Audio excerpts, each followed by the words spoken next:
Il fait beau, tu arrives avec le soleil. Merci d'être en studio. Je te laisse te présenter aux auditeurs. Oui. À chaque fois, je suis surprise quand on me pose la question. Et ton nom de famille, là, veux-tu me leur dire comme il faut? Messic. Bon, écoute, c'est une de mes très bonnes amies. J'ai de la misère encore à dire son nom de famille. Il n'est pas commun. Et il vient de où? D'Algérie. Bon, crime, c'est très intéressant parce que justement, le thème de notre sujet, parce qu'on est là, c'est plus qu'une chronique. On appelle ça une collaboration parce que tu vas revenir dans le show du retour et tu as eu la piqûre de la radio et tu as une pertinence au micro que je voulais vraiment repartager avec toi.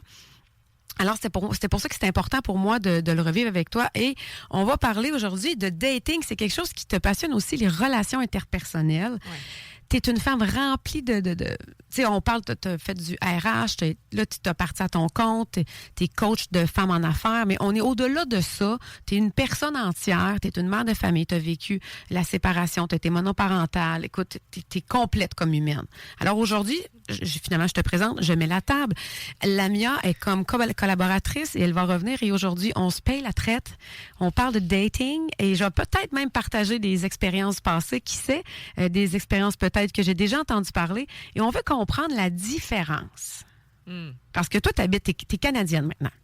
Oui. T'es vraiment purement, pas purement canadienne, t'es pas née. J'ai la citoyenneté canadienne. C'est ça, exactement. T'as la citoyenneté canadienne, mais t'as un background d'un autre. Européen, français. Exactement. Alors, t'as une toute autre mentalité. Autre culture. À plein de niveaux. Puis moi, là, je suis chanceuse, mais je peux dire que c'est de la chance. J'ai un chum qui est un Québécois, mais qui a vraiment des belles valeurs, une belle façon de faire que des fois, certains dans ma vie passée, que j'ai pas eu nécessairement les manières et tout ça, parce que, bon, comme tu l'as vécu, comme tu le sais, les Québécois et les Français, c'est très, très, très différent. La première chose, c'est qu'on remarque qu'il y a beaucoup moins d'engagement envers les Québécois que d'autres nationalités. Ouais. Alors, je ferai attention avec le terme engagement. Ouais. Parce que c'est pas parce que les Français, on n'a pas la même vision du dating que c'est forcément des personnes qui vont s'engager plus que les Québécois. Donc, j'apporterai une nuance là-dessus. Ce qu'il faut savoir, c'est que moi, ça fait 9 ans que j'ai quitté la France aussi et que quand je l'ai quitté, j'étais mariée. Donc, je suis quand même sortie du monde... C'est vrai, t'as été mariée. Ben oui. Ah non, et divorcée. Et remise en couple. Donc moi, ça fait quand même une quinzaine d'années que que j'ai quitté le monde du dating français, admettons. Mais entre-temps, comme j'ai divorcé au Québec, j'ai pu découvrir un peu le monde du dating québécois. Et j'irai même plus loin, c'est que à l'époque, quand j'ai rencontré mon ex-mari, les applications... Elles n'existaient même pas. Ça fait vraiment dinosaure, là. Attends, n'existait pas. Moi, les applications au Québec existent depuis que j'ai 18 ans. Alors, j'ai 42. Moi, en tout cas, je n'avais pas besoin de les utiliser, mais les Tinder, Bumble, pour moi, c'est vraiment venu une fois que j'étais jeune adulte et une fois que j'étais célibataire. Est-ce que ça existait avant? Je ne sais pas, mais il y avait un site, c'était un site internet, c'était pas une application. Oui, c'est ça. Mythique. Mais toi, t'étais en Europe, t'étais en France. J'étais en Europe. Mais nous aussi, c'était pas des applications. À l'époque, il y avait Mon Classeur, il y avait Réseau Contact, il y avait Do You Look Good? Hey, on a parlé de ça en fin de semaine. S'il y en a qui se rappellent de Do You Look Good. Je pense pas qu'on avait autant. Mais Do You Look Good, c'était pas un site de rencontre, c'était un site...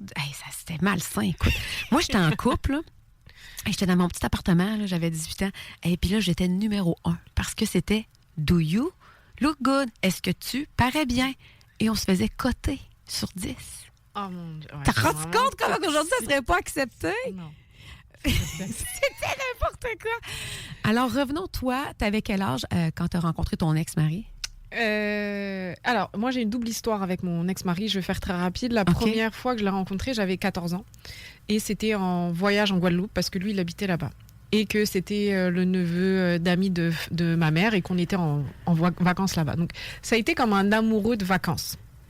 Moi, je suis retournée en France métropolitaine et lui, il est resté en Guadeloupe. Donc, mais j'ai eu vraiment un coup de cœur pour lui. C'était en 98, Coupe du Monde de la France, et ils ont gagné. Je me souviens très bien, c'était un moment très important pour les Français. Et ensuite, les années passent. Lui vient s'installer en France métropolitaine.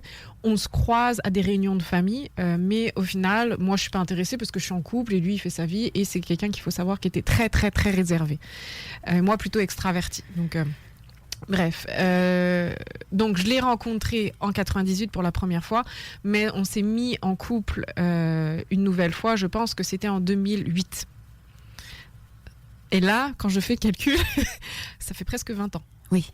Mais moi, je veux savoir, avant d'être en couple avec lui, tu as dit que tu étais en couple. Moi, je veux savoir à ton âge, parce que, mettons, autour de 15, 14, 16 ans, c'était quoi le dating en France, les jeunes? Parce que nous, je me rappelle, on allait sur MSN où on voyait les amis à l'école. Est-ce que c'était bien vu d'être en couple plus jeune ou c'était plus... Oui, quand même. Ben, il y avait... Je pense que c'est... Encore une fois, ça va dépendre de l'importance que tu vas mettre à ça. Il y avait quand même... Moi, j'ai eu des histoires comme tout le monde. Là, on a des histoires super positives et des histoires moins positives. Être en couple, c'était quand même bien vu. Mais après... À l'époque, c'était aussi rapidement, tu pouvais te faire une réputation.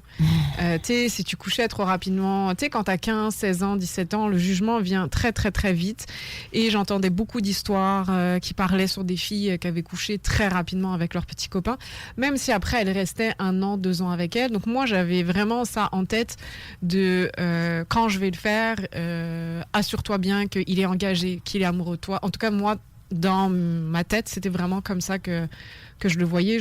Moi, c'était un engagement pour moi de le faire avec quelqu'un. Et j'ai de la chance parce que je suis tombée sur quelqu'un qui a été super. Puis on est resté 2 ans ensemble. C'était vraiment mon premier amour, un petit peu de jeune adolescente. Puis le dating, ça se faisait quand même à mon époque. Internet n'existait pas. Tu sais, on va se dire là, Priscilla. Non, oui, c'est ça qui a... À 16 ans, moi, Internet, ça n'existait jamais. Mais voyons, vous n'avez pas MSN?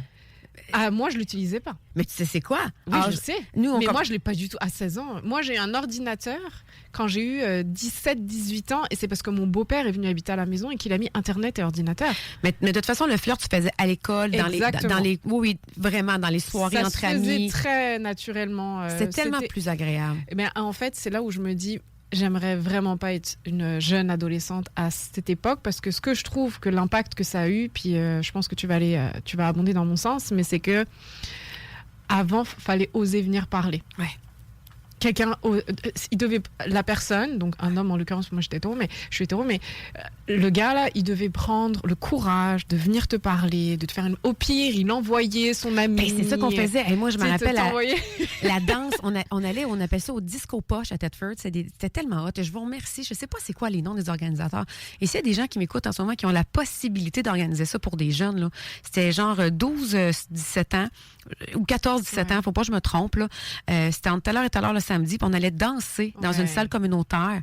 Moi, ça a changé ma vie, ça, là. Là. C'était extraordinaire. Exact. Et j'avais su que le gars me trouvait belle. C'est ça. Je capotais. On a dansé un slow. Mais c'était-tu pas beau, tu penses? Je pense que ça gardait une certaine innocence. Je sais pas comment dire, mais il y a un petit côté bébé innocence que l'autre envoie quelqu'un le dire. Tu sais, il y avait quand même cette dynamique de t'impliques les copains, les copines, ils essaient d'organiser quelque chose. Donc, et maintenant, ça ne prend plus ce courage-là. Puis je le vois aussi à travers pendant quand j'ai divorcé de mon mari, donc là au Québec, où je suis allée sur les applications. Puis moi, faut savoir, je me suis séparée en plein Covid. OK. Donc, en plus, il y avait vraiment cet engouement pour les applications que moi, je ne connais. J'ai découvert à 35 ans ou 36 ans les applications de rencontres. Avant, je ne connaissais pas. Puis, je pense que la période Covid était la meilleure période parce que tout le monde était confiné et tout le monde avait envie de rencontrer des gens, au final.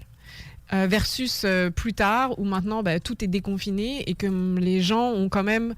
normalement plus accès à faire des rencontres. Là, j'ai comme l'impression que c'est moins des personnes plus courageuses. Puis je fais attention à ce que je dis parce qu'en vrai, les applications, ça aide aussi beaucoup de personnes qui peuvent être timides. Je m'en rends bien. C'est extraordinaire, les applications, parce que moi, je connais des couples. Puis c'est ça, je disais, ça me fait penser, j'ai une vidéo qui passe beaucoup sur les réseaux. Je vais regarder, voir, je l'avais envoyée.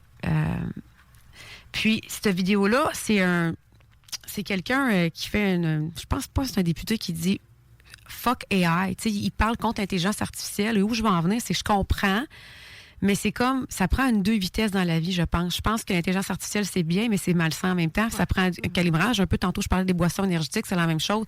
Arrêter l'interdiction, ça mène à rien, l'interdiction. Fait que les applications de rencontre, Oui, c'est plate parce qu'il y a moins de rencontres, mais merci la vie parce que grâce à ça, il y a des personnes extraordinaires qui se sont connues. Moi, via les applications de rencontres, j'ai rencontré quelques personnes, même si ça n'a rien donné au final, sur certaines... Ça a toujours été des rencontres quand même positives. Mais encore une fois, moi, j'ai un filtre humain extrêmement exigeant. C'est-à-dire que les red flags sur les applis, je vais les voir à 10 km. Donc, j'ai eu des belles rencontres. Et ce qu'il faut savoir, c'est que mon conjoint actuel, je l'ai rencontré sur Tinder. C'est ça. Voilà. Donc, c'est ça. C'est quand même... et c'était pendant Covid. Et s'il n'y avait pas eu Tinder, on ne se serait jamais rencontrés parce qu'en plus, on a un écart d'âge. Donc, on ne fréquentait absolument pas les mêmes endroits. Et c'est ça. Il faut arrêter d'avoir de diaboliser. Diaboliser tout en réalité. À l'époque, sûrement, quand la voiture a été créée, ça a été comme choquant pour certains. Quand la télé est arrivée, ça a été choquant. T'sais. Avec les applications de rencontre, c'est bien quand tu l'utilises pour les bonnes raisons. Puis comment qu'on fait pour aussi, il y en a qui l'utilisent pas pour les bonnes raisons, mais il faut être honnête, il faut le percevoir. C'est ça. Moi, ce qui me dérange un peu, et puis je l'ai vécu moi-même, c'est qu'après, on va tomber sur des personnes qui vont pas respecter ton consentement, déjà même juste à travers des messages. En fait, c'est ça, c'est que les applis de rencontre, comme Internet, on se cache derrière un profil. Donc, ça laisse place aussi à beaucoup de situations malaisantes où les hommes... certainement des femmes, mais moi je parle pour mon expérience, parce que je suis une femme et j'étais sur des applications où j'échangeais avec des hommes, où il y a eu des situations où j'ai bloqué des gars quasiment immédiatement parce que la conversation ne me convenait pas, il y avait un manque de respect, des photos envoyées sans mon consentement. Donc ça, c'est vraiment le dark side des applications de rencontre, c'est qu'on sait pas vraiment ce que la personne a derrière a en tête. Il peut te faire croire qu'il a envie de s'engager d'une relation sérieuse, mais au final, il va juste vouloir une chose, c'est de t'avoir dans son lit une nuit, après plus jamais te contacter. Donc c'est là où... Par contre, est-ce que ça se peut qu'il veut ça au début, mais que les sentiments se développent? C'est difficile à prévoir. Exactement. Un homme qui a peur justement de l'engagement ou qui ne pense pas être prêt va être honnête, va dire ça, mais peut-être que, mais il ne faut pas vivre dans l'illusion non plus. Non. Puis quand c'est dans ce sens-là, c'est moins dérangeant que quand, dès le début, la personne... Moi, je veux dire la personne, parce que possiblement qu'il y a des femmes aussi qui se jouent à ce jeu. La personne, elle te fait croire qu'elle cherche une relation sérieuse, qu'elle veut quelque chose d'engageant. C'est là le problème. Et qu'au final, derrière sa tête, c'est juste... one shot et après c'est terminé puis qu'on te fait miroiter des choses. C'est plus là où, mais encore une fois, là on parle d'application, mais dans la vraie vie, ça pourrait arriver aussi. Écoute, moi je me suis fait... OK, bon, alors justement, tant qu'à ça, on va mettre ça ici. OK, on va s'amuser. Sais-tu quelle profession faisait lui qui m'a menti? Les deux hommes qui m'ont menti vraiment sur des choses importantes. Il était enquêteur. Il m'a menti sur son âge. 3 fois. OK. Et un de mes ex qui m'avait menti pendant 2 mois sur son âge, il travaillait pour l'armée. Il avait un gros poste. Let's go! Fait que les statuts, ça veut rien dire. Il n'avait pas été capable de m'avouer pour son âge et tout ça, tu sais. Fait que je me suis fait mentir souvent sur l'âge le plus choquant. Mais l'âge, parce qu'il était plus vieux ou plus jeune? Non, plus vieux, plus vieux. OK, donc il avait une insécurité. Il pensait que c'était quoi la raison derrière ça? Lui, que finalement, je l'ai su 2 mois après parce qu'on traversait les douanes, j'avais son passeport dans les mains. Il m'a dit, j'ai quelque chose à te dire. Je vais te raconter. Fait que là, j'ai su que je le regarde, je fais, c'est pour ça que ça marchait pas nos signes astrologiques parce qu'il m'avait pas donné la bonne date. Alors, il m'avait dit qu'il y avait 37, mais il y avait 43 à l'époque. Et moi, j'avais 27. OK. Fait que moi, j'avais 27, il y avait 43. OK. Puis, à un moment donné, j'étais comme fâchée, à un moment donné, puis t'es comme, ben là, c'est quoi? Il dit, de toute façon, un homme de cet âge-là n'aurait pas mes avoirs, mes acquis. Non, tu sais, l'ego à côté. Mais l'enquêteur, bon, c'est tel que tel. Il était vraiment un peu, on va le dire, un peu idiot, là. Il n'aurait pas gagné grand-chose à The Price is Right. Non, c'est pas vrai. Et lui, il m'avait menti. Je pense, je me rappelle même pas de son âge. Il m'avait tellement menti de fois. Je pense qu'il n'avait jamais vraiment dit la vérité. Puis, je l'avais juste vu comme ça, là, 2 fois au restaurant, là. Fait que c'était même pas... ça n'a pas été plus loin. Puis l'autre, je l'avais rencontré, on se voyait après savoir parler sur les réseaux, puis il m'avait dit, tu avais tel âge, tout ça. Quand je l'ai vu face à face, j'ai fait, t'as quel âge, toi? Il m'avait dit qu'il avait 39, mais il avait 49. Ah non, c'était écoute, je suis partie. Non, je suis partie. Écoute, je sais pas quel âge à l'époque, peut-être 30 ans, je pense. Alors, c'est sûr que moi, je me questionne toujours, c'est quand ça part une relation sur un mensonge. Puis moi, je suis le contre-exemple que mon conjoint actuel m'a menti sur son âge. Oh my God. Mais il avait menti sur les réseaux parce que lui, dans le fond, d'emblée, il est attiré par les femmes plus matures. Un petit peu, ouais. Il a une maturité un petit peu intellectuelle et émotionnelle qui fait qu'il avait du mal à trouver une fille de son âge, un peu avec les mêmes intérêts que lui, ou en tout cas qui fitait. Donc sur son profil, parce qu'on revient sur le Tinder, on met son âge. Donc moi, j'ai toujours été transparente sur mon âge et lui avait mis un âge qui était déjà quand même en deçà de mon âge. Mais moi, j'étais ouverte parce que c'était plus, je vais faire des rencontres. Pour moi, c'était pas du tout, je vais rencontrer quelqu'un pour me poser parce que je sortais d'un divorce. On s'entend là, donc c'était plus, je vais faire des rencontres. Puis on est vraiment, je vais faire des rencontres, je suis ouverte. Il avait pas menti de temps, je crois que c'était 2-3 ans, mais 2-3 ans quand il y a déjà un écart d'âge d'une dizaine d'années, ça commence à faire beaucoup. Et comment je m'en suis rendu compte, pour la petite histoire, ouais, c'est ça. C'est à travers une discussion, on était le soir en train de discuter, puis ce qu'il faut savoir, c'est que moi quand je l'ai rencontré, il était encore à l'université. Et donc je commence à poser des questions, ok, t'as eu ton bac? Le bac, c'est un diplôme qu'on a à 17-18 ans en France. C'est pas quand on est à l'université, c'est autre chose. Oui, t'as eu ton bac à quel âge? Puis là, il me racontait son parcours. Puis il manquait 1 ou 2 ans dans ses affaires. Et là, à un moment donné, j'ai un blanc. Je lui dis, mais t'es né en quelle année? Oh merde. C'est ça. Je lui ai pas demandé son âge. C'est bon, ça. C'est tu es né en quelle année? Et là, il y a un gros blanc. Et donc là, je m'élève en sursaut et je lui dis, t'es né quand? Et donc là, il m'a annoncé à quelle année il était né. Donc ça faisait 2-3 ans d'écart. Et on a beaucoup discuté justement sur la notion d'âge. Il est né en quelle année? Il est né en 98. Oh my God. Oh my God. J'allais voir c'est quoi la toune en 98. Oh my God. Je sais pas si je l'ai. Attends un petit peu, ça va être drôle. Et donc c'est ça, on a beaucoup discuté, puis c'est là où je pense que ça a ouvert, contrairement à d'autres personnes, que je peux comprendre que ça peut shut down, mais là nous on était déjà dans une relation où on se connaissait un petit peu. Ça faisait pas 3 mois qu'on était ensemble, là, ça faisait quelques semaines. On avait déjà passé des week-ends ensemble parce que lui habitait à Québec, puis moi à l'époque j'habitais en région. Donc on avait déjà un certain attachement, donc ça a ouvert une grande discussion sur justement la notion d'âge et tout ça. Puis j'ai accepté ce mensonge, puis je lui ai dit que c'était clairement le dernier mensonge que j'accepterais. Puis je lui ai dit, si tu as quelque chose à m'avouer, c'est maintenant. Si je l'apprends plus tard, ça va se terminer entre toi et moi. Et finalement, il m'a dit, je te promets, il n'y a pas d'autres mensonges cachés. Mais ça a été... Puis il y a quand même une notion un peu de trahison parce qu'on approchait de la date de sa fête. Puis moi, je dis, hey, c'est bientôt ta fête, tu vas avoir 25 ans ou je sais pas quoi. Puis il disait, ouais. Donc c'était un petit peu des moments où je me suis repassée en boucle. Je me suis dit, ouais, il m'a quand même menti. Mais il m'a dit qu'il était extrêmement mal à l'aise. Et maintenant, quand je le connais, j'arrive à capter quand il est pas bien et qu'il sait pas mentir, clairement. Fait que là, Lamia, là, pendant que ton chum est né, là, moi, je dansais dans le métro dance au Balmoral. Sur ça. Et la France gagnait la Coupe du Monde de soccer. Oh my God! Et c'est le fun que tu en parles parce que c'est une des raisons pourquoi je voulais qu'on parle de dating, parce que je voulais que les gens, on étouffe un peu le jugement et qu'on regarde de face que ça se peut très bien qu'une femme plus vieille sorte avec un gars plus jeune. On le voit moins souvent. On voit plus l'inverse. On va plus voir des hommes plus vieux avec des femmes plus vieilles. Même que je me suis posé la question. Hey, je sais, ça va être dérangeant ce que je dois dire, mais un gars qui... Ils disent que les femmes passées 30 ans, nous, on dépérit, puis que les femmes, les hommes, ils deviennent plus beaux. C'est fou un peu ce que je dis, mais bon. Ça, c'est théorie. Théorie, bon, OK. Mais c'est pour ça que les choix de qu'est-ce que tu consommes, ce que tu fais va faire un impact, OK? Mais où je veux en venir, c'est que c'est très fréquent quand même un homme qui garde une prestance, qui garde un beau physique et tout ça, va vieillir puis va se séparer, il va toujours être avec une très plus jeune. Mais les femmes, je le vois moins, là.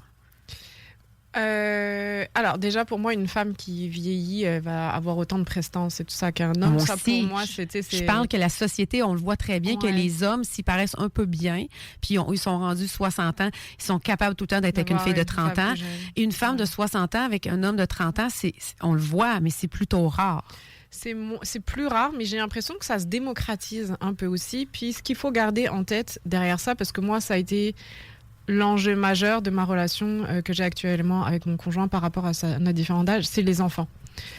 C'est-à-dire que y a une notion de différence d'âge où un homme plus vieux qu'une femme, elle va pouvoir enfanter plus longtemps par rapport à lui et la différence d'âge. Donc ça, je pense que ça vient jouer un rôle majeur dans le fait qu'on puisse donner encore la vie ou pas, même si c'est pas forcément l'objectif de tous les couples, mais en tout cas, je pense que ça, c'est quand même ultra important là-dessus. C'est qu'une femme peut se permettre d'être avec un homme plus vieux, parce que si elle veut un enfant, elle va pouvoir en avoir un. Un homme plus jeune qu'une femme, ça peut être un sujet majeur. Puis nous, je le rappelle, ça a été un sujet majeur.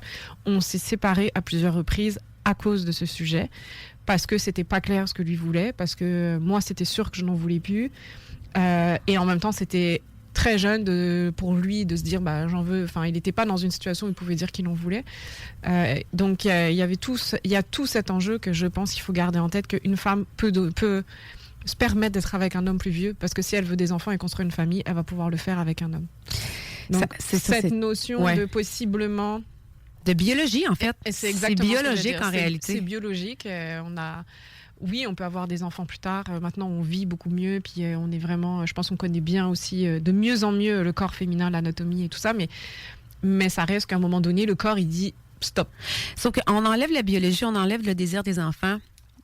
Attractivement, sexuellement parlant, intellectuellement parlant, c'est très possible qu'une femme plus vieille sorte avec un homme plus jeune.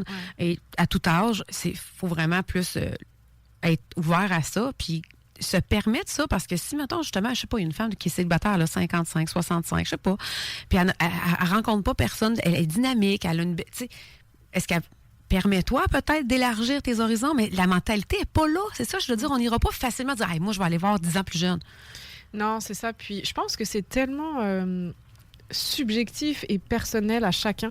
Il y a des personnes qui vont avoir des barrières, tu sais, des femmes qui ont 50, 55 ans, qui se disent, moi, c'est hors de question que j'aille avec un homme plus vieux, parce que c'est des vieux papis. Tu sais, tu peux entendre aussi ce genre de discours, que les femmes, il y a certaines femmes qui vieillissent vraiment super bien, et comparativement, les hommes du même âge, elles vont trouver qu'ils font vieux par rapport à leur âge. Donc, tu sais, c'est tellement subjectif et en même temps, c'est ça, elles se ferment peut-être des portes parce qu'elles se disent pas forcément je vais aller avec des hommes plus jeunes. Puis il y a des femmes d'un certain âge qui vont oser assumer un peu plus. Mais je pense qu'en 2026, tu vas regarder au niveau...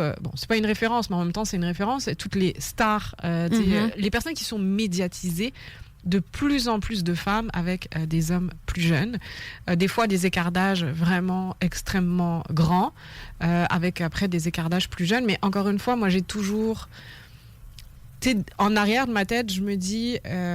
puis pour mon couple aussi, là, j'ai pas l'impression, mais quand il y a un grand écart d'âge, à quel point la personne qui a beaucoup plus de maturité que l'autre, elle peut pas aussi avoir une certaine emprise sur une personne plus jeune. Il faut garder ça en tête aussi, que une jeune fille de 20 ans avec un homme de 35 ans, tu n'as aucune expérience dans la vie. Et je dis ça, et en même temps, moi, je suis avec quelqu'un qui avait une vingtaine d'années, et donc... je le garde toujours en tête, puis ça peut être vice-versa, là, c'est pas forcément un homme plus vieux qu'une femme, mais moi, je pense aussi qu'il y a cette notion il y a consentement, puis maturité de la personne qu'on va rencontrer qui va être plus jeune que nous, parce que ça vient jouer. Si tu es un homme plus vieux, puis que tu veux être avec une femme plus jeune, puis c'est des discours que j'ai déjà entendus aussi, pas dans mes proches, mais sur les réseaux que tu peux entendre, une femme plus jeune, elle va être plus manipulable, elle va être plus fraîche, entre guillemets, elle va être plus facile à modeler à comment on veut. Donc, il y a aussi toute cette notion de différence d'âge qu'il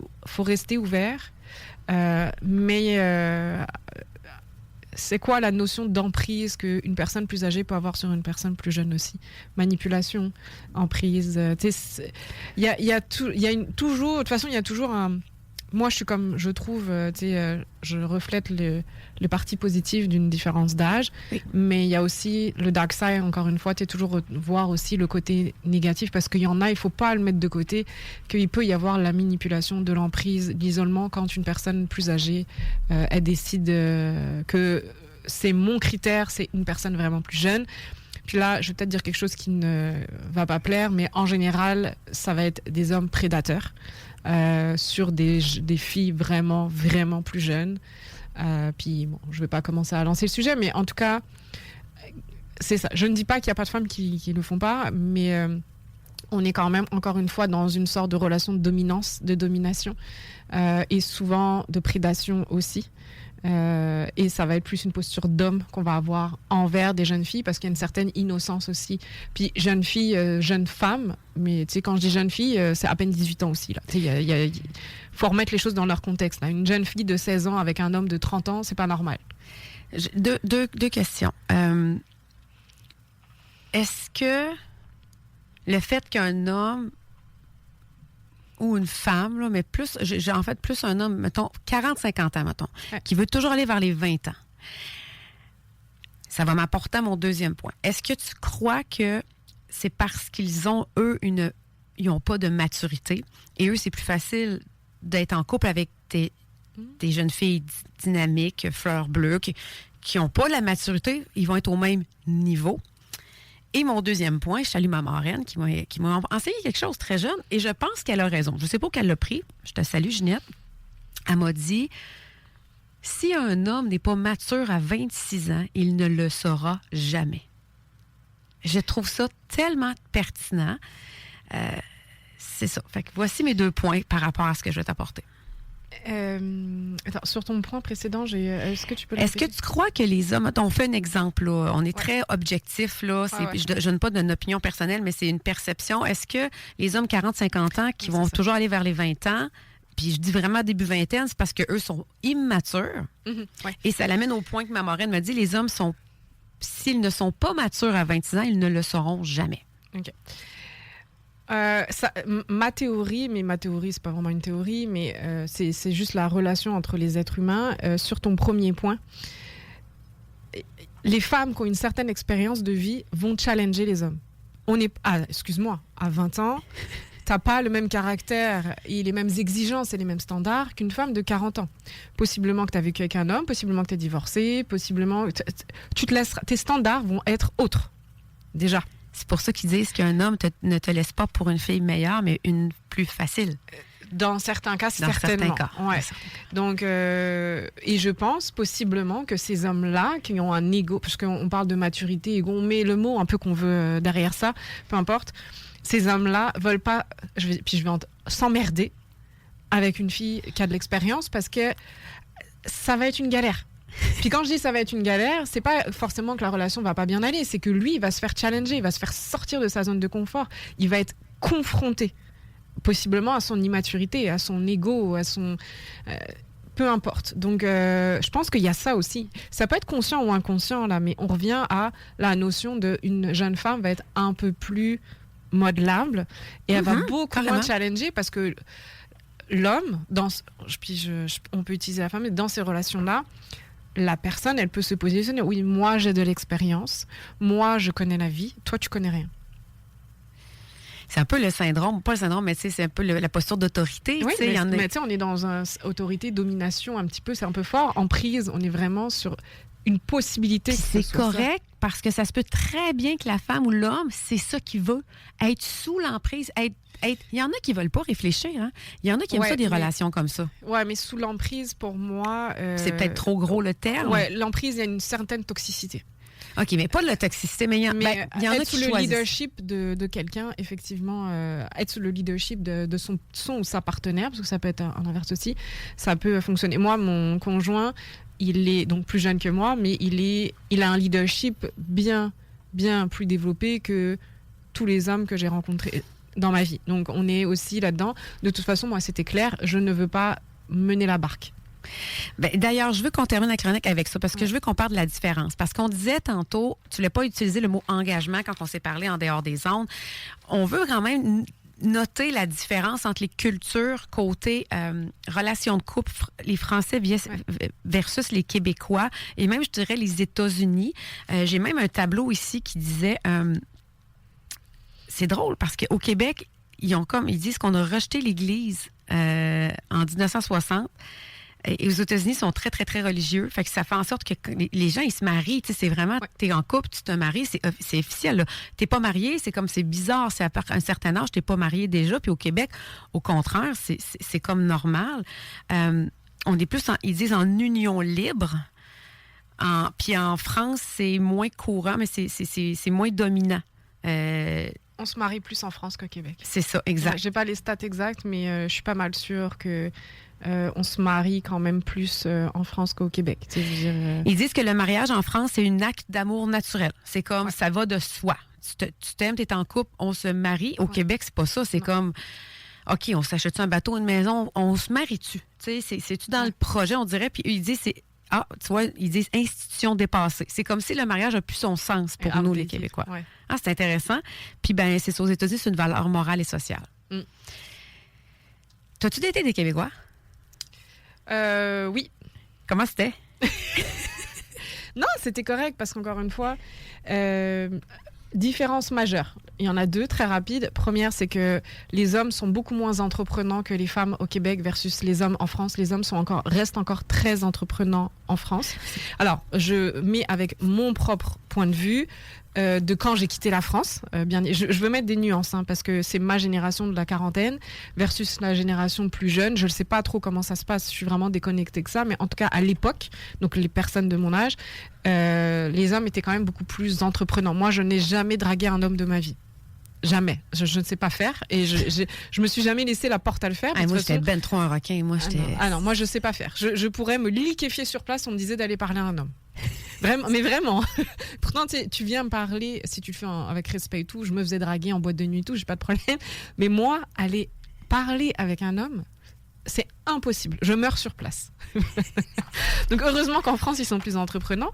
Mais ceci dit, au Québec, dans les discussions, effectivement, les femmes sont plus entreprenantes que les hommes. Mais ça reste que moi, j'ai été sur les applications. Et donc, les applications, c'est un peu du donnant-donnant quand même.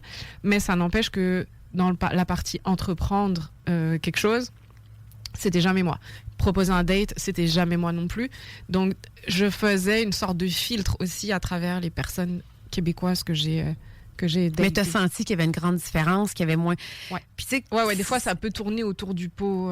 Des fois, j'ai l'impression que ça tourne un peu les gars, plus. ils aiment se faire courir après au Québec. C'est là. ça, C'est, écoute... Mais ça marche. Mais c'était l'élimination. Mais un c'est peu culturel. naturelle. C'est la société qui a voulu, tu sais, le non-genré, le MeToo, tout ça. Fait que les hommes ne savent plus où aller, quoi faire. Tu sais, je me suis même déjà fait dire par un jeune de 20 ans, c'était beau, il se confiait, il dit, moi, il dit, avec ça, je sais plus si j'ai le droit. Tu sais, à l'époque, le gars, il avait le droit de nous serrer, de nous toucher, prendre l'épaule, faire un petit contact, une approche. Mais aujourd'hui, les jeunes, ils le savent plus. Fait que, puis je sais que le MeToo n'a pas passé en France. Hein.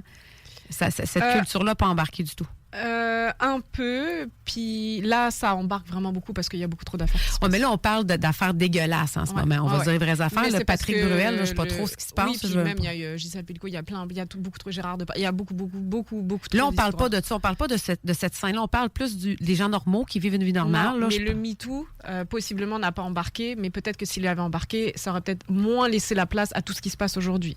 C'est une théorie.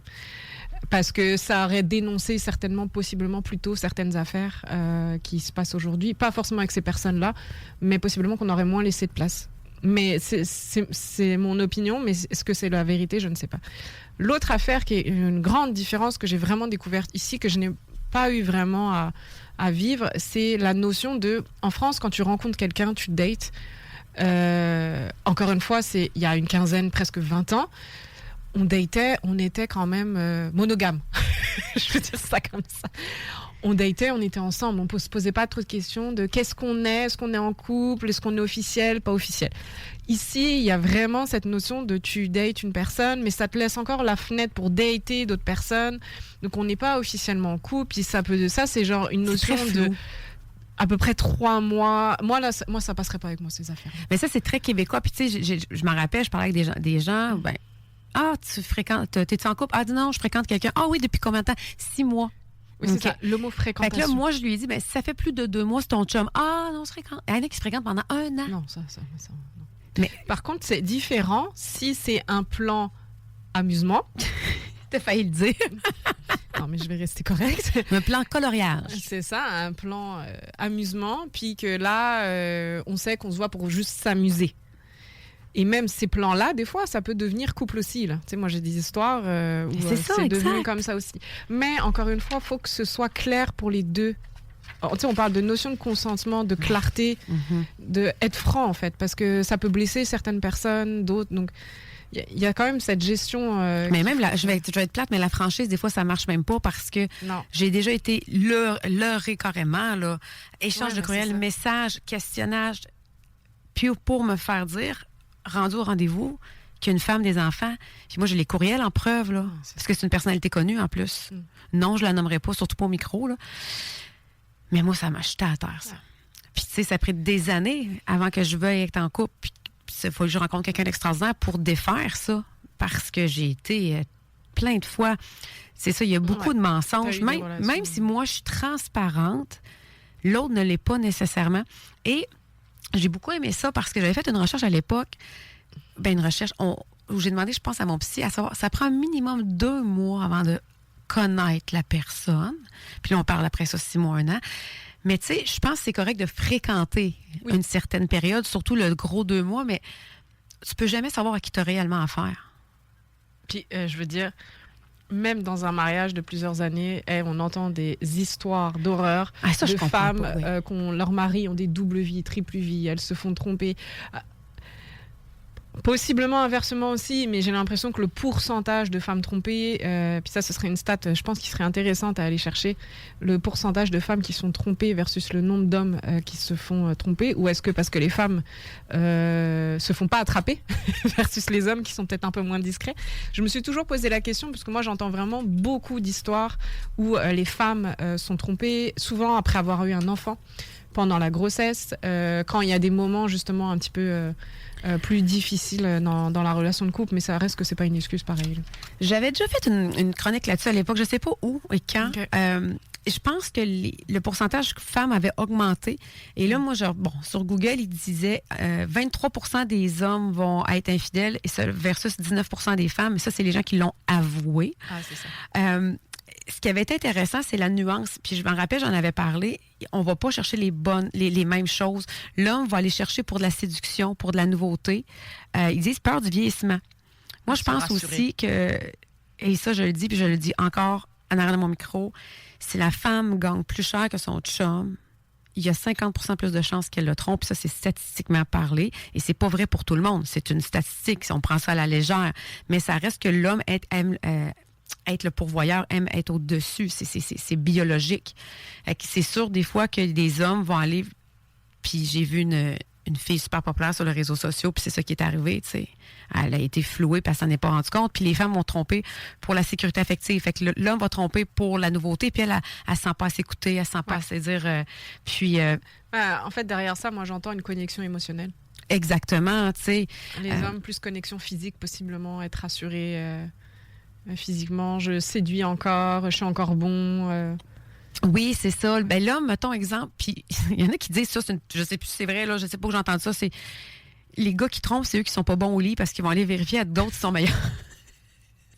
Je sais pas. C'est horrible, je sais pas. Je le sais pas. Mais c'est quand même intéressant, puis pas de jugement, tu sais. La vie, on peut pas juger, on ne connaît pas l'histoire de la personne, tu sais. Moi, c'est sûr, dans mes valeurs, je crois fermement à la fidélité, mais je sais très bien que ça peut arriver, puis qu'il n'y a aucun jugement, tu sais pas c'est quoi l'histoire, tu sais pas c'est quoi qui est arrivé. Mais c'est sûr qu'il y a quelqu'un qui se fait un faux profil sur un site de rencontre, puis qui là va à la chasse, puis il fait...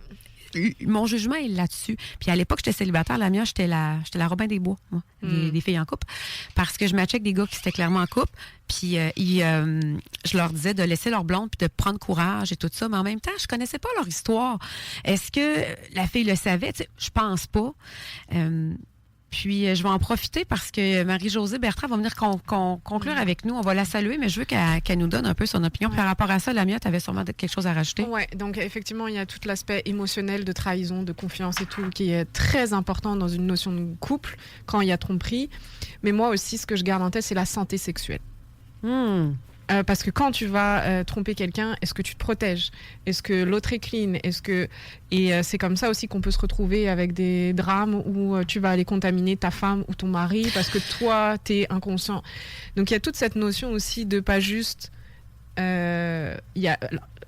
bien évidemment la notion humaine et relation humaine, mais il y a tout ce qui est en lien avec la santé sexuelle aussi du partenaire que tu vas tromper, qui n'est possiblement pas au courant, mais au moins, parce que moi j'entends des affaires que souvent les personnes ne se protègent pas avec qui ils vont aller tromper aussi. Oui, parce que souvent, là c'est vraiment une de mes idées. Là. Si la personne est en couple depuis 20 ans, elle vit dans sa bulle de cerveau de penser que lui, ça fait 20 ans qu'il a la même femme. Il rencontre une femme qui trompe son mari. Exemple, ben lui, dans sa tête, c'est pareil. Ça fait 20 ans qu'elle est avec son mari. Fait qu'elle est correcte, tu sais. Puis j'avais vu justement sur TikTok une femme qui avait trouvé que sa sœur s'est fait tromper. Puis ils ont appelé le gars en direct sur le TikTok. Puis la fille, elle faisait semblant qu'elle était une clinique médicale. Ouais. Puis elle lui annonçait. Puis t'es comme, OK, ouais, mais tu sais, comment ça, le numéro? Ben, on n'a pas le choix. Puis, tu sais, le gars, il s'est avoué, mais il était comme traumatisé. Comment ça, vous m'appelez? Ben, on n'a pas le choix, puis on doit contacter tout le monde, tu sais.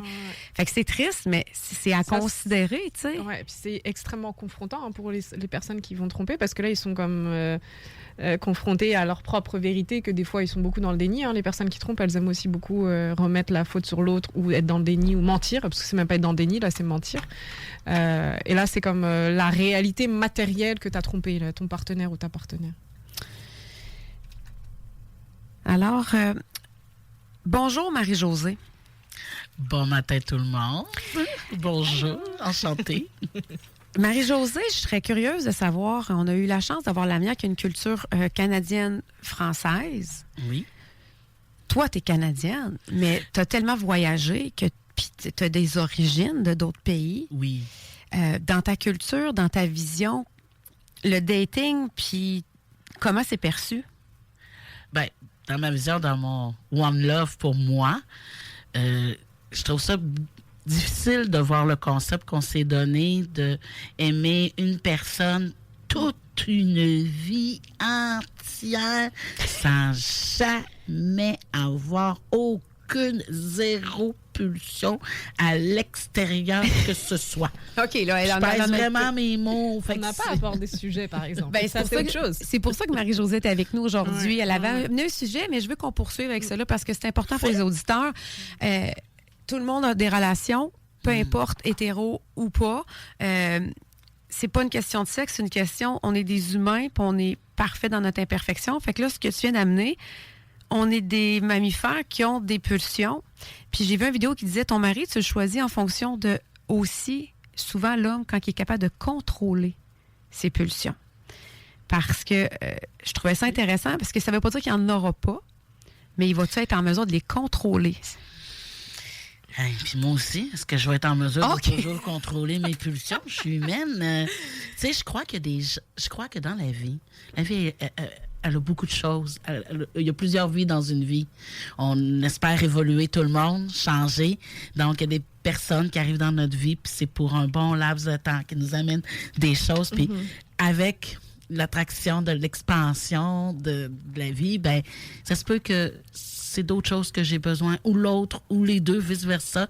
Donc, oui, il y a une histoire d'engagement, puis elle n'est peut-être pas toujours au même niveau, à la même place pour tout le monde. Tu sais, moi, je n'ai pas d'enfant, donc il n'y a pas un engagement d'enfant, mais j'ai des engagements. Je veux qu'on soit engagés quand on est ensemble, d'avoir des projets qui soient courts, qui soient longs, qu'on prépare aussi. Hein? Il n'y a pas juste de vivre le projet, mais de le préparer.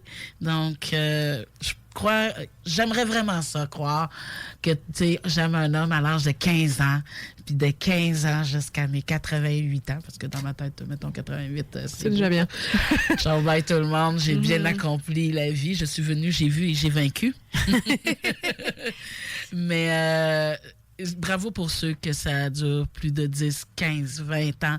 Et on a des gens qui sont quand même en amour depuis leur secondaire, qui ont fait...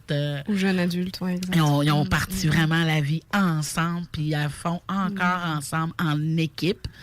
Mais je crois que même dans d'autres sociétés, avec tout, il existe toutes sortes de façons de... Ouais, Toi, Lamia, par rapport à ça, justement, c'est une question à se poser. Moi, j'ai quand même... Je me suis toujours dit, le jour où je vais le rencontrer, je vais faire un bon bout avec parce que j'ai été toute ma vie célibataire. Fait que mon parcours est très différent. Moi, j'ai compris que la quantité n'est pas la qualité. Puis, le terrain est vraiment populaire ailleurs. Fait que mon mantra, à mes amis, je leur disais toujours, gardez vos chums, je vous jure que le monde du célibat, c'est pas la mer à boire, c'est pas là que le bonheur est. Tu sais, c'est pas plus facile. On choisit notre facile difficile, tu sais. Alors, moi, il y a deux choses. Il y a le mot pulsion qui vient un peu me gratter. Oui, je vois tes yeux. Ouais, je sais. Une attirance sexuelle parce que proéminente. pulsion, pour moi, c'est comme... ça nous ramène un peu aux animaux, où eux, ils ont une pulsion sexuelle, par exemple, c'est la survie de l'espèce. Donc, pour moi, mais peut-être que je me trompe, mais c'est dans ma perception, le mot pulsion est quand même très fort. Surtout avec tout ce qui se passe en ce moment avec justement des hommes qui ont des pulsions, puis qu'au final, ces pulsions, ça se transforme en des relations non consenties, donc des viols, des agressions. Ok, t'as raison, là, parce que... J'ai vraiment le mot pulsion qui me dérange un peu, donc je comprends plus attraction, je voyais plus impulsion à impulsivité. Oui, ok, d'accord. Dans ce sens-là. Ouais. Puis le sujet que tu viens d'amener qui est intéressant, tu sais, la culture du viol, tout ça, on a une grosse question à se poser au Québec, là.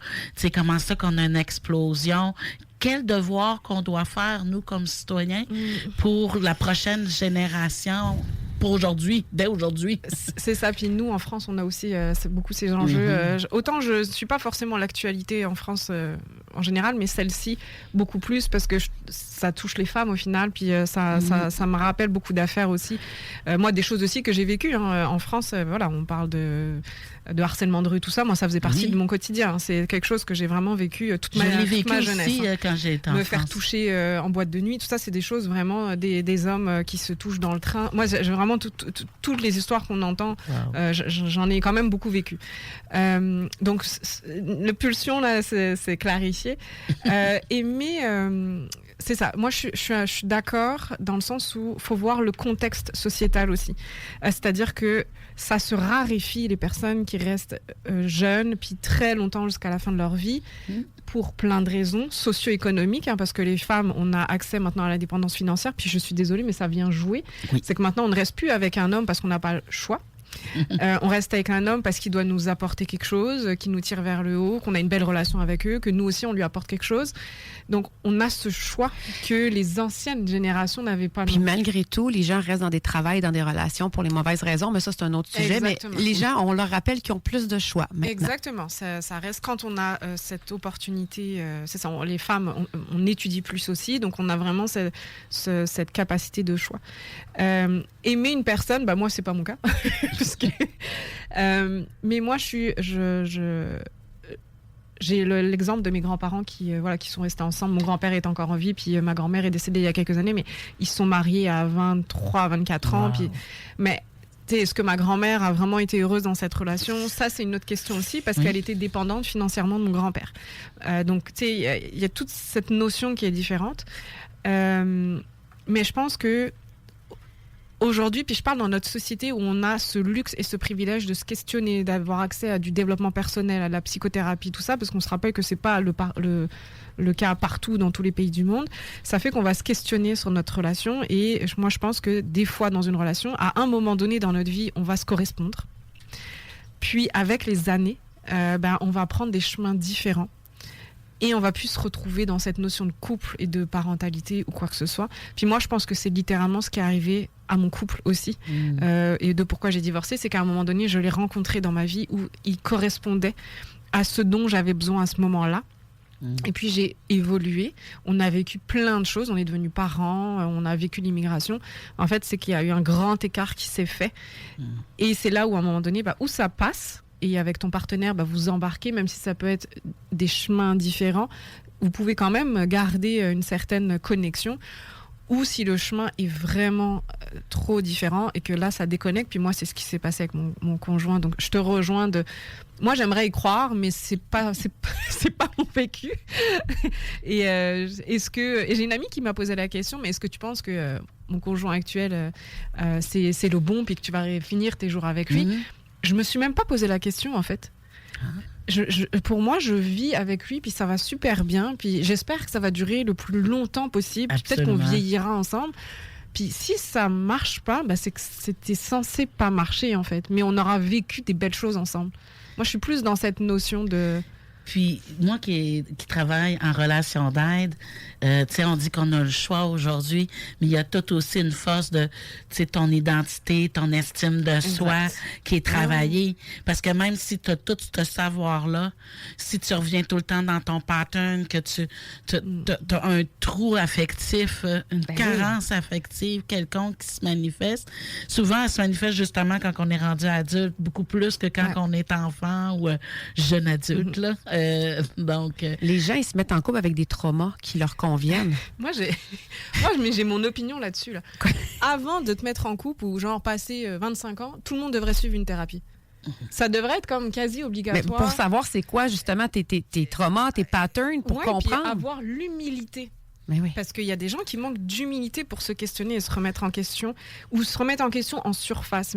Puis je dis psychothérapie, prenez vraiment l'approche qui vous convient le mieux. Mais je pense qu'il y a, à partir de 25 ans, on a déjà un petit bagage, des fois beaucoup plus jeune, mais si tu veux te mettre en couple, en fait, suivez une thérapie. Vraiment, tout le monde. C'est un peu ce que Marie-Josée, elle a créé, parce qu'elle est très, très axée sur les enfants, mais maintenant, son public est très, c'est clair, c'est très varié.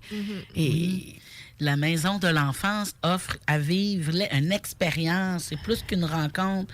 Vous vivez ce qui se passe. J'ai toujours le même pattern. On va créer les scénarios sociaux de ton même pattern. C'est-tu des mots? C'est-tu des gestes? Est-ce que c'est les deux? Est-ce que ça se passe plus en public? Si tu es en privé? Crée-moi ton espace quand ça se passe. Puis qu'est-ce que tu voudrais qu'il se passe autrement? Donc, on va amener à faire des ponts vers le futur. Je travaille avec la PNL aussi.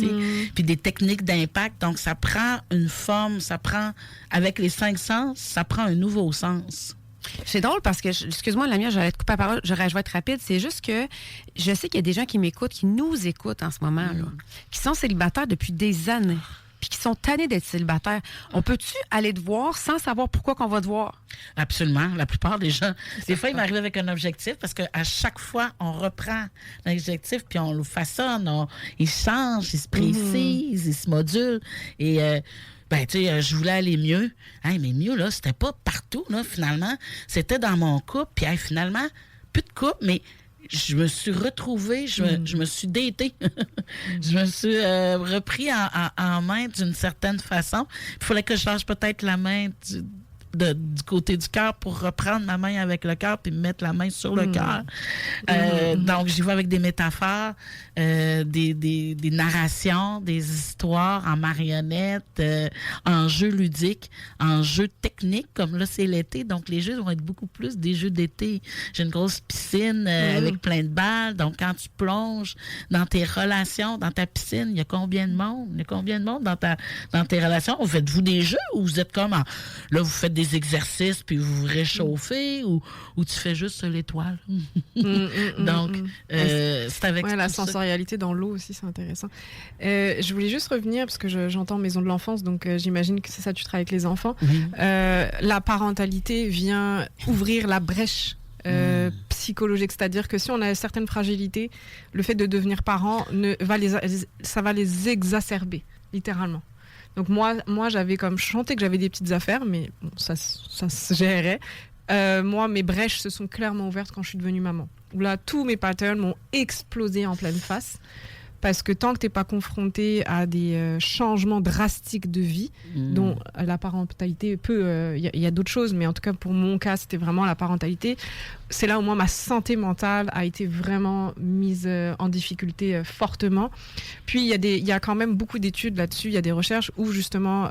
je parle de la santé des mères, où la santé mentale des mères se dégrade atrocement quand elles deviennent mères, pour plein de raisons, charge mentale, relations de couple, bref, peu importe.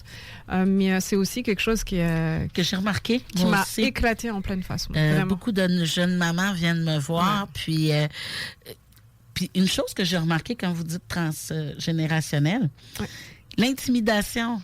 J'ai un enfant qui se fait intimider, on vient pour lui, mais finalement, dans le détour, le parent me dit « Moi aussi, j'ai été intimidée. » Puis là, ça l'explose. Puis là, même elle a dit « Je pensais même pas vous en parler, j'en ai jamais reparlé à personne dans ma vie. » Puis, en parlant avec toi, je suis en train de me rendre compte que ça s'est un petit peu transposé quand je travaille aussi, que je vis de l'intimidation. Mais juste juste bien arrosé à l'adulte, là. Donc, encore plus subtil, volatile.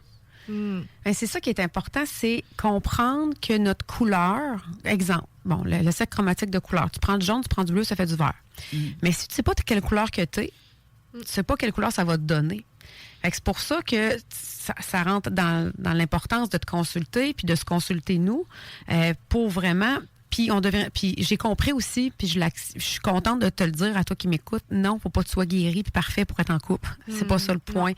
Mais savoir c'est quoi tes lacunes, puis ça peut peut-être aider. Parce que moi, je les connaissais, fait que je les ai quand même assez rapidement expliquées à mon conjoint que j'étais avec en ce moment. Parce que les difficultés, quand ils arrivent, ben un peu plus d'où tu pars par rapport à ton pattern, ton enfance, ton vécu. Mais tu t'assois pas là-dessus. Moi, je suis de même. Puis je changerais pas, exact. Je changerais pas. Pour faire du pouce sur ce que tu dis, c'est la connaissance de soi, c'est aussi connaître ses besoins en couple. Ben oui. Et moi, j'ai besoin de moments pour moi, j'ai besoin de respirer, j'ai besoin de mon espace, j'ai besoin d'aller... Et en fait, si on connaît pas non plus ses propres besoins quand on se met en couple, on va pas savoir si la personne va nous correspondre aussi. Donc, il y a ce bout de bien se connaître avant de se mettre en couple et dont... C'est là aussi où c'est difficile de rester avec quelqu'un toute sa vie parce qu'encore une fois, nos besoins à 20 ans vont changer à 30 et à 40 ans. Donc et le besoin de l'autre aussi. Donc il y a tout ça, il y a cette dynamique. C'est comme une danse. C'est vraiment... C'est une danse. Puis à un moment donné, c'est tel partenaire qui va leader la danse. À un moment donné, c'est plus l'autre partenaire qui va leader. Mais je pense qu'il faut vraiment le prendre en compte de nos traumas, notre fonctionnement, nos besoins. C'est pour ça que se mettre en couple, là, c'est une expérience de toute une vie. Oui. Puis, tu sais, on va dire, quand je travaille, souvent, au début, les gens vont me dire ce qu'ils ne veulent pas. Oui. Et ça ne dit absolument rien à ce que tu veux. C'est comme aller acheter une auto. Ouais. Moi, je veux pas qu'elle soit rouge, je veux pas qu'elle soit 2 portes. OK, mais c'est quoi que tu veux? Ouais. Moi, j'ai une belle auto, toit ouvrant, tu m'as dit 2 portes, je sais pas si c'est un lien, là. Donc, moi, j'aimerais avoir un auto qui est sportif. Je voudrais une auto qui a de la puissance.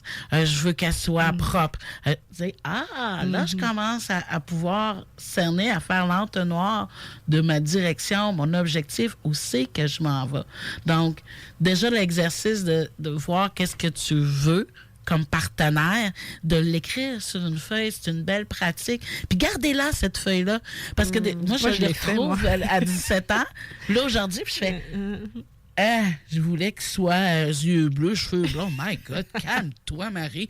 Il est noir, 6 pieds 5. Tu sais, c'est comme tu dis, on peut prendre déjà un feedback puis de voir l'évolution de soi-même au-delà de prendre des thérapies et tout ça. Mais ça, c'est des petits exercices que j'amène, mais qui peut se faire dans le day-to-day pour tout le monde à n'importe quel âge. Le dating, justement, je trouvais que c'est important. On s'est rendu loin. On s'est rendu dans l'essentiel. C'est de connaître nos couleurs, nos traumas, nos patterns et qui on est pour être en mesure de bien dater. Marie-Josée, tu avais quelque chose d'intéressant. OK, on veut dater, mais on veut-tu être en couple toute notre vie avec la même personne? On est-tu en capacité d'être comme ça?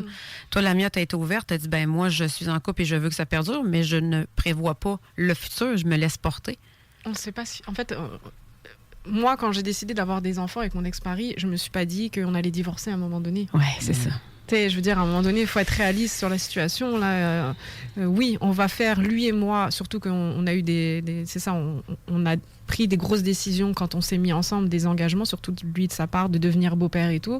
Donc, on n'a pas galéré au point où on en est aujourd'hui pour se séparer à la moindre difficulté. C'est clairement pas notre objectif dans notre relation. Mais après, qu'est-ce qui peut se passer? On va faire en sorte que tout fonctionne, mais on reste des humains, en fait. Donc, c'est ça. Puis, je voulais revenir dans le dating, ce qui est important aussi, connaître son fonctionnement, ses besoins, ses patterns et pouvoir mettre des limites. Parce que ça, là, on laisse passer trop d'affaires. Puis, dès le début, si on a des questionnements, si on met pas ses limites, on va mettre ses limites, on risque de perdre la personne qu'on aime bien. Ouais, mais si la personne, dès le début, tu mets pas des limites, ça va pas bien aller dans ta relation. Là. Alors, Marie-Josée, il faut que je te pose une question. Vas-y. J'ai décidé, finalement... j'ai des réseaux sociaux. Vous pouvez me suivre, Priscilla Audet. Je suis sur toutes les plateformes. Je priorise vraiment le bien-être, la positivité. Et je suis une personne tranchante. Et je suis une personne directe. Et parfois, je suis mal comprise. Et ça m'est arrivé sur les réseaux que j'ai finalement le balancier était positif. Là. J'avais 25 positifs, puis j'avais 3 qui doutaient de ce que j'avais dit, mais j'ai décidé de retirer le commentaire pour arrêter la nuance qui n'était pas comprise. Je te le dis, Marie-Josée, je veux avoir ton opinion. L'avocate Rose, qui est forte sur les réseaux sociaux, publie une vidéo. Elle dit qu'une de ses clientes ou une cliente s'est séparée, s'est divorcée. Elle avait eu un enfant et tout ça. Mais toute leur relation, ils ont fait 50-50. Même pendant qu'elle était enceinte, congé de maternité, ils ont fait 50-50, qui s'est retrouvé que lui avait des économies qu'il faisait, qu'il continuait à mettre de côté, mais elle ne pouvait pas. Donc, à la séparation, elle s'est retrouvée dans une mauvaise situation financière. Moi, dans ma maladresse et dans ma pertinence spontanée, j'ai marqué « Elle a mal choisi son conjoint ». Mais moi, mon fondement là-dedans, c'était au début, il était 50-50. Elle a eu un enfant avec un gars qui était 50-50. À la fin, elle s'est séparée avec un homme qui était 50-50. Il n'y avait pas de surprise. Fait que ce que je trouve plate, c'est que c'est lui qui est en tort. Mais j'aurais aimé ça qu'elle ose mettre ses limites. C'est juste ça que je voulais dire. C'est qu'elle mette ses limites comme la mienne l'a dit. Ouais, oui, vas-y. C'est un sujet, je trouve, le 50-50 qui Exactement. demande des nuances. Parce que moi, par exemple, j'ai été dans le contexte où je gagnais plus que mon ex. Oui. Et en fait, on a fait 50-50 aussi. Mais avec toutes les discussions que j'entends, c'est... mais il n'a pas été enceinte, ton ex, lui? Il n'a pas été en congé de maternité? Oui, mais moi, congé maternité, en France, tu perds pas d'argent quand tu es en congé maternité. Mais au Québec, oui. C'est ça. Par contre, tu ne perds pas... Attends, je Wow. remettre... je remets le contexte en place. Le congé maternité en France est de 16 semaines. On s'entend, donc c'est rien.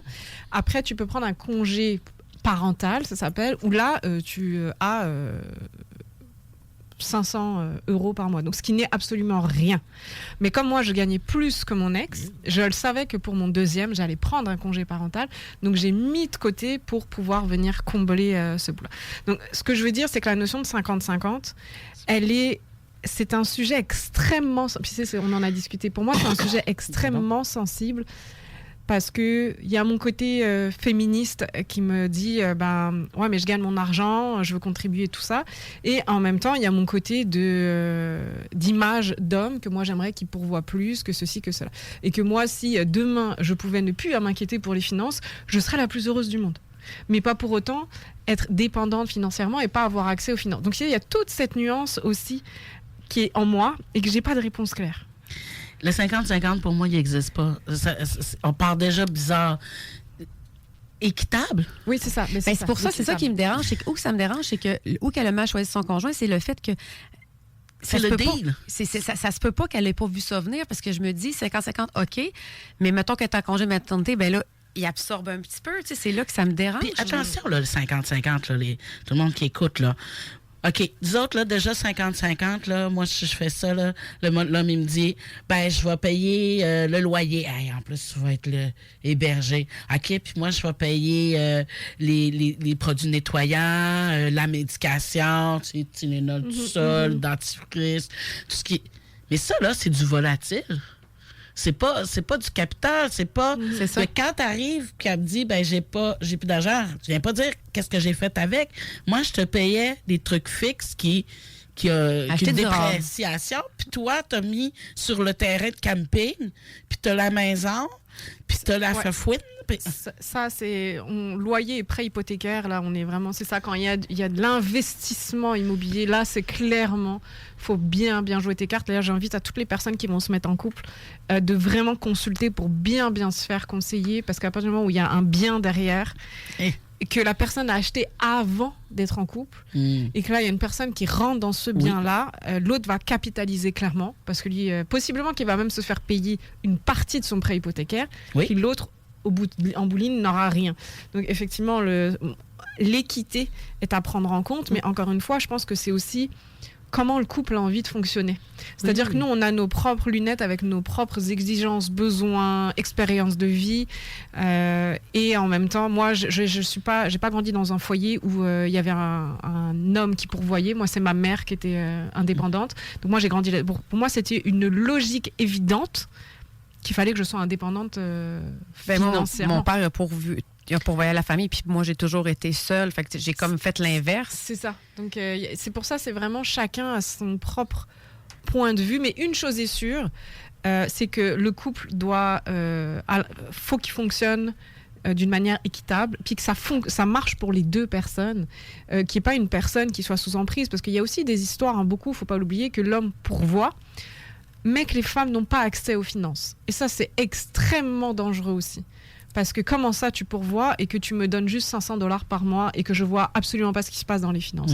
Donc, si on décide, par exemple, que l'homme ou la femme, peu importe, ça peut être dans les deux situations, à la maison, il y a quelqu'un qui reste à la maison et qu'il y a quelqu'un qui prend en charge, mais il faut que l'autre ait accès, en fait, aux finances et que ce soit vraiment bien... Pour moi, il y a plein de nuances.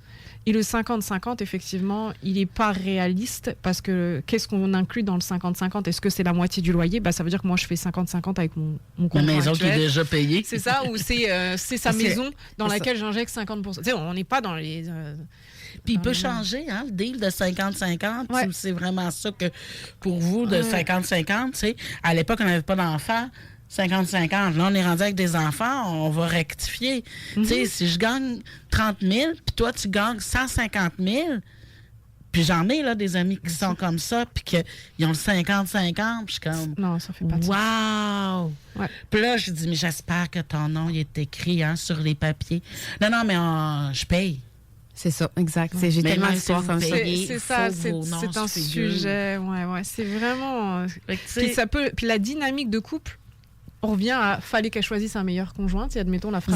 Ça a été vraiment mal fait de ma part, mais le fondement était tellement sain puis tellement rempli d'empathie pour cette personne-là, c'est que j'aurais juste aimé ça, être son amie, puis quand elle était dans la relation, je faisais là, ça marche pas, là. Mais c'est ça. Puis sur le choix du conjoint, la dynamique peut changer aussi en cours de route. Ça, on n'a pas forcément le contrôle non plus. Ouais. C'est aussi qu'il faut le prendre en compte. C'est à un moment donné, ça peut être l'autre qui va prendre plus en charge parce que la personne n'a pas d'emploi, parce qu'elle est en congé c'est maternité, ça. Oui. Mais c'est vraiment, je pense, encore une fois, on est dans une danse de, c'est pas rigide. Non. C'est pas 50-50. C'est juste ça mon point. C'est pas 50-50. Non, c'est pour ça que c'est si difficile à expliquer, puis à bien verbaliser. Ouais, puis chacun a ses besoins. Vas-y, excuse-moi, vas-y. Non, parce que c'est un sujet, moi, que je trouve vraiment très On intéressant. est les deux, hein? C'est le fun. Mais oui, on n'a pas... À l'école, c'est les deux matières qui ne nous montrent pas du tout. Gestion financière. Exactement. Ouais. Et les relations. Les relations humaines. Gestion même interpersonnelle et gestion d'émotions, se connaître soi. On ne fait pas ça, là. Puis on ne le fait pas. Puis on veut pas le faire. Et puis on parle pas d'argent. Ça, c'est tabou. Gestion de budget, des choses de base. T'as combien d'amants? T'as couché avec combien de gars? Parfait. T'es allé en quel voyage? Parfait. T'as combien de maisons? OK, mais t'as combien dans ton compte en banque? Non. La mouche. Puis là, on achète une maison ensemble. Oh, à la signature, pouf! Ah, OK, t'as des dettes, toi. Ah, OK, t'avais pas fait tous tes devoirs.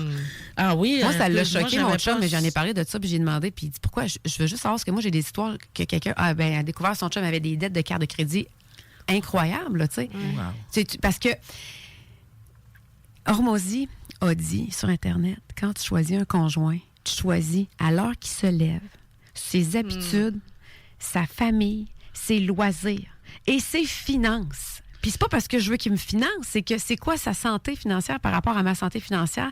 Puis autant le lever du matin que les activités du week-end, tu es en couple avec ça aussi. Tu n'es pas juste en couple avec l'humain que tu aimes, sa personnalité, parce que tu peux pas le dénaturer de où qu'il vient, tu sais. Non, donc, tu sais, je pense que dans les relations, au-delà de bien s'entendre, notre évolution, il y a vraiment un jeu de finances qui est important. Mais c'est la réalité. On ne se sent pas bien dans... Je pense qu'en France non plus, vous ne vous sentez pas bien de dire combien qu'on gagne. Puis, c'est très tabou. Puis nous autres, on a le mal. Je sais pas ce qu'on a, mais on n'aime pas être riche. On veut tout être riche, mais on n'aime pas les riches. Au lieu de dire, hey, comment t'as réussi? Tu me donnes de la jalousie? Ouais. Genre, sûrement que t'es... Moi, on me disait, sûrement que t'es divorcé, hein? Ça devait être pas ton premier divorce. Alors, c'est terrible. T'as des enfants. Tu vois-tu des jouets quelque part? Mais non. Donc, là, il faudrait qu'on sache comment je fais pour être capable d'avoir une auto, d'avoir ci, d'avoir ça. Pas félicitations, tu vas bien, ta vie, ça va bien. Non, c'est comment ça, toi, t'as de l'argent? Ouais. Pourquoi toi? Et il y a beaucoup la notion de tu dois faire quelque chose de pas bien pour être aussi riche. Au Québec, c'est comme ça, parce que les entrepreneurs... En France, c'est comme ça aussi? Oui, c'est très, très proche, cette culture de... Les riches sont mal vus. C'est incroyable. Il y a beaucoup de jalousie. Après, bon, il y a des raisons de pourquoi. Est-ce que les gens ont tort ou raison? On s'en fout un peu. Ouais. Mais la partie... par exemple, si on regarde les entrepreneurs à succès, donc qui étalent un peu leur réussite, parce qu'au final, on est fiers, parce que on est peut-être parti de rien en fait, et on a galéré pour arriver où on en est. Pourquoi en fait je vais vivre comme quelqu'un de lambda si ma vie n'est pas lambda? Pourquoi? Parce que j'ai peur. Lambda, c'est normal. C'est beau, moi aussi, le français. C'est magnifique. Les filles, écoute, il faut qu'on wrap up. Dommage. Chers auditeurs, on doit tranquillement quitter parce qu'on a dépassé et c'est merveilleux comme ça. Je me sens comme Jean-Marc Parent, j'ai défoncé. La bonne nouvelle, c'est que vous allez réentendre ces demoiselles, ces mesdames, encore dans le show du retour lorsque je vais faire pour le remplacement du 29 juin au 16 juillet. J'ai l'honneur de remplacer dans le show du retour et je vais inviter assurément, parce que Marie-Josée nous avait préparé une solide chronique sur le voyage. Alors, nous allons la transformer, la transposer dans le show du retour parce que dans les vacances, c'est ça qu'on va entendre parler des vacances. La mère va devenir aussi une collaboratrice. Elle va venir avec nous derrière le micro pour nous parler de toutes sortes de choses parce que dans le show du retour, on veut avoir du fun. Ça s'appelle le fameux show en remplacement.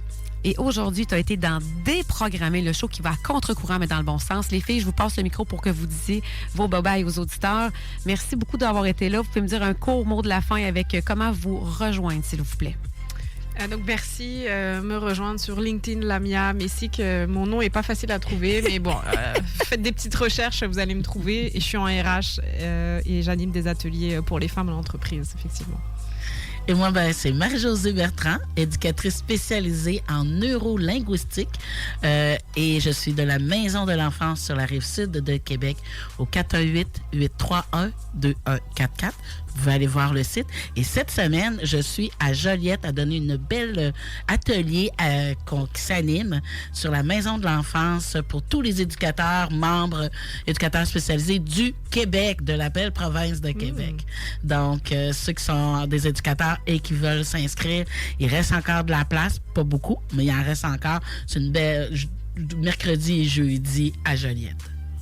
Bon, merci beaucoup, les filles. Merci à vous, chers auditeurs. On se retrouve pour la dernière de la saison de Déprogrammer ce lundi, 9h30. Sur ce, je te souhaite un magnifique 8 juin. À très bientôt.